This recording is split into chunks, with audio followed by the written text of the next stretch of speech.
இதுவரைக்கும் பல YouTube tips போடுற சேனல்ஸ் பெருசாக சொல்லாத ஒரு முக்கியமான ஒரு செட்டிங்கை பற்றி தான் இந்த வீடியோவில் நம்ம தெளிவாக சொல்ல போகிறேன்.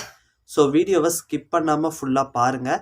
நீங்கள் இப்போ தான் நம்ம சேனலுக்கு ஃபர்ஸ்ட் டைம் வரீங்கன்னா யூஸ்ஃபுல்லான இந்த மாதிரி யூடியூப் டிப்ஸு அப்டேட்ஸ் எல்லாம் தெரிஞ்சுக்க நம்ம சேனலை சப்ஸ்கிரைப் பண்ணி கூடவே ஒரு பெல் ஐக்கானை கிளிக் பண்ணி மறக்காமல் ஆளுங்கிறத செட் பண்ணிக்கோங்க. அப்போ தான் இந்த மாதிரி யூஸ்ஃபுல்லான வீடியோக்கள் உங்களுக்கு உடனுக்குடன் நோட்டிஃபிகேஷனாக வரும். ஸோ வாங்க இப்போ வீடியோக்குள்ளே போகலாம். ஃபஸ்ட்டு உங்களுடைய ஒய்டி ஸ்டுடியோக்குள்ளே போய்க்கோங்க. போனதுக்கப்புறம் அதில் டேஷ்போர்டு, கண்டென்ட், அனலிட்டிக்ஸ்னு இந்த மாதிரி கீழே நிறைய ஆப்ஷன்ஸ் இருக்கும். அதில் அனலிட்டிக்ஸுங்கிறத கிளிக் பண்ணுங்கள். கிளிக் பண்ணதுக்கப்புறம் மேலே வியூஸு, வாட்ச் ஹவர்ஸுன்ட்டு ஒரு சில விஷயங்கள் இருக்கும்.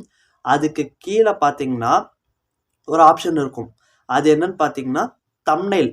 உங்களுடைய தம்ப்நெயில் சார்ந்து ஒரு சில விஷயங்கள் அந்த ஆப்ஷனில் இருக்கும். நான் ஸ்க்ரீன்ஷாட்டு, ஸ்க்ரீன் ரெக்கார்டிங் வீடியோ இங்கே ஷேர் பண்ணுறேன். ஸோ ஏன்டா தம்ப்நெயிலை பற்றி இவ்வளோ சொல்கிறேன்னா, நீங்கள் போடுற வீடியோ நிறைய வியூஸ் வாங்கிறதுக்கும், நிறைய லைக்ஸ் வாங்கிறதுக்கும், நல்ல என்கேஜ் ஆகிறதுக்கும், எவர்கிரீனாக தொடர்ந்து நிறையா வியூஸ் வரத்துக்கும் ஒரு காரணம்தான், அது தம்ப்நெயில் தான். உங்கள் வீடியோக்குள்ளே நீங்கள் எவ்வளோ ஆகச்சிறந்த உண்மையான கருத்தையே சொல்லியிருக்கலாம். ஆனால் உங்கள் தம்ப்நெயில் நல்லா இருந்தால் தான் அந்த வீடியோவை கிளிக் பண்ணி பார்ப்பாங்க. அப்படிப்பட்ட தம்ப்நெயில் சார்ந்து விஷயங்கள் எல்லாம் அந்த ஒரு பாக்ஸ் மாதிரி ஒன்று இருக்கும். அதை கிளிக் பண்ணிங்கன்னா நீங்கள் தெரிஞ்சுக்கலாம். முழுக்க முழுக்க உங்கள் சேனல் சார்ந்து இது வரைக்கும் நீங்கள் போட்ட வீடியோக்களில் என்னென்ன மாதிரியான தம்ப்நெயில்லாம் போட்டிருக்கீங்க, என்னென்ன மாதிரி தம்ப்நெயில்லாம் ஒர்க் ஆகிருக்கு, எந்தெந்த தம்ப்நெயில்லாம் ஆடியன்ஸ் அதிகம் விரும்பியிருக்காங்க, இது சார்ந்து ஒரு சில விஷயங்களை நீங்கள் அதில் தெரிஞ்சுக்கலாம். ஸோ நான் சொன்ன மாதிரி உள்ளே போனதுக்கப்புறம் அதை கிளிக் பண்ணுங்கள். ஸோ அதை கிளிக் பண்ணதுக்கப்புறம் ஃபஸ்ட்டு என்ன இருக்குன்னு பார்த்தீங்கன்னா, எந்த மாதிரியான தம்ப்நெயில்ஸ்லாம் ஒர்க் ஆகிருக்கு. உங்களுடைய சேனலில் நீங்கள் நிறைய வீடியோஸ் அப்லோட் பண்ணியிருப்பீங்க. அதில் நிறைய தம்ப்நெயில்ஸ் போட்டிருப்பீங்க. அதில் எந்த மாதிரியான தம்ப்நெயில்லாம் ஒர்க் ஆகிருக்குங்கிறத நீங்கள் அதில் தெரிஞ்சுக்கலாம். இதை ஏன் நாங்கள் தெரிஞ்சுக்கணும்னு கேட்டிங்கன்னா, எந்த மாதிரியான தம்ப்நெயில் ஒர்க் ஆகிருக்குங்கிறத தெரிஞ்சால் தான் நீங்கள் அதுக்கேற்ற மாதிரி உங்களுடைய அடுத்தடுத்த வீடியோக்களில் தம்ப்நெயில் செட் பண்ண முடியும். ஓகேங்களா? ஸோ எந்த தம்ப்நெயில் ஒர்க் ஆகிருக்குங்கிறத நீங்கள் கண்டிப்பாக தெரிஞ்சுக்கணும். அதுக்கு நான் சொன்ன மாதிரி இப்போ போனீங்கன்னா கண்டிப்பாக தெரிஞ்சுக்கலாம். அதை இப்படி ஸ்வைப் பண்ணிங்கன்னா அடுத்த தம்ப்நெயில் சார்ந்து ஒரு சில விஷயத்தை தெரிஞ்சுக்கலாம். அது என்னன்னு பார்த்தீங்கன்னா, அதிகம் வேலை செஞ்ச தம்ப்நெயில் எது? வேலை செஞ்சனா நிறையா நீங்கள் போட்ட அந்த வீடியோ அந்த தம்ப்நெயில் மூலிமா வியூஸ் நிறைய கிடச்சிருக்கும், சப்ஸ்கிரைபர்ஸ் நிறைய கிடச்சிருக்கும். அந்த மாதிரியான தம்ப்நெயில், நல்ல ஒர்க்கான தம்ப்நெயில் எது அப்படிங்கிறதையும் நீங்கள் இதில் தெரிஞ்சுக்கலாம்.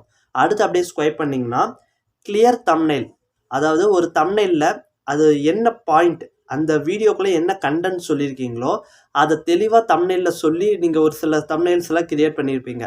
அந்த மாதிரியான தம்ப்நெயில்ஸ் எதுங்கிறத நீங்கள் அதில் தெரிஞ்சுக்கலாம். அடுத்து கொஞ்சம் ஸ்வைப் பண்ணிங்கன்னா அதிக க்யூரியாசிட்டியான தம்ப்நெயில்ஸ்லாம் எதெல்லாம் நீங்கள் அப்லோட் பண்ணியிருக்கீங்க அப்படிங்கிறத தனியாக லிஸ்ட் அவுட் பண்ணி காட்டும்.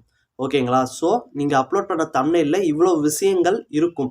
ஆனால் நம்ம நிறைய வீடியோஸ் அப்லோட் பண்ணுவோம், நிறைய தம்ப்நெயில் அப்லோட் பண்ணுறதுனால எந்தெந்த தம்ப்நெயில்லாம் ஒர்க் ஆகுது, எந்தெந்த தம்ப்நெயில்லாம் ஒர்க் ஆகலைங்கிறது நமக்கு தெரியாது. ஆனால் நான் சொன்ன மாதிரி இப்போ போய் பார்க்கறது மூலிமா தம்ப்நெயில் சார்ந்து நீங்கள் நிறைய விஷயங்களை உங்களுடைய சேனலுக்குங்கிறத நீங்கள் தெரிஞ்சுக்கலாம். இது பொதுவான கருத்து இல்லை.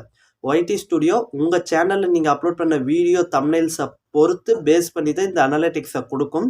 இதை நீங்கள் செக் பண்ணி இது ரெலவெண்ட்டாக எந்தெந்த தம்ப்நெயில் ஒர்க் ஆகிருக்குங்கிறத காட்டும். அதே மாதிரி சிமிலராக நீங்கள் தம்ப்நெயில் கிரியேட் பண்ணுறப்போ அது உங்களுக்கு நல்லா ஒர்க் ஆகும். ஓகேங்களா? ஸோ ஒரு தம்ப்நெயில் நல்லா இருந்தால் தான் ஒரு வீடியோ நல்ல வியூஸ் போகும். ஸோ மறக்காமல் இப்போ நான் சொன்ன மாதிரி போய் ட்ரை பண்ணி பாருங்கள், கண்டிப்பாக ஒர்க் ஆகும். யூடியூப் ரிலேட்டடாக ஏதாவது டவுட் இருக்குது அப்படின்னா மறக்காமல் கமெண்ட் பண்ணுங்கள்.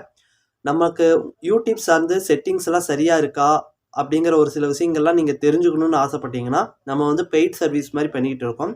ஸ்க்ரீனில் ஒரு மெயில் ஐடி தரேன், அந்த மெயில் ஐடிக்கு கான்டாக்ட் பண்ணுங்கள். இந்த வீடியோ புரிஞ்சிருக்கும்னு நினைக்கிறேன். பிடிச்சிருந்தா வீடியோக்கு ஒரு லைக் போடுங்க. அடுத்த ஒரு நல்ல வீடியோவில் சந்திக்கலாம்.